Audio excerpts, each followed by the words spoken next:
কচু পাতা চিংড়ি এইটা কি ট্রাই করেছেন?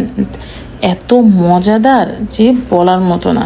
যাই হোক, আজকে সেই রেসিপিটাই শেয়ার করছি। আসসালামু আলাইকুম, ওয়েলকাম টু মাই চ্যানেল। অনেক পরিমাণে নিয়ে নিতে হবে চিংড়ি মাছ। যারা চিংড়ি মাছ লাভার আছেন তারা বুঝবেন কেন বলছি। যাই হোক, এবারে নিয়ে নিয়েছি কচু শাক। এটা আমি সিদ্ধ করে ফ্রোজেন করে রেখেছিলাম। তার সাথে নারকেল বাটা, কোরানো দিলে কিন্তু হবে না। এবারে তেলের মধ্যে আমি চিংড়ি মাছগুলোকে 80% মতো ভেজে নেব। এত সুন্দর একটা ফ্লেভার ছাড়বে। ঠিক ওই সময় দিয়ে দিব এই 2 টেবিল চামচের মতো রসুন বাটা আর 1 চা চামচের মতো দিয়ে দিচ্ছি আদা বাটা।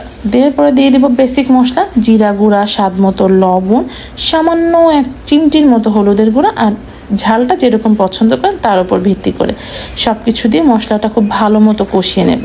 আচ্ছা, যারা এখন কচু শাকটা সিদ্ধ করে রেখেছি বলে বলবেন, তাদেরকে বলে রাখি, এই টাইমে তেল উঠেছে, আমি ফ্রোজেন করা যে কচু শাক সিদ্ধ করে রেখেছি ওটা দিলাম। আপনারা কাঁচাটাই দিয়ে দিতে পারেন।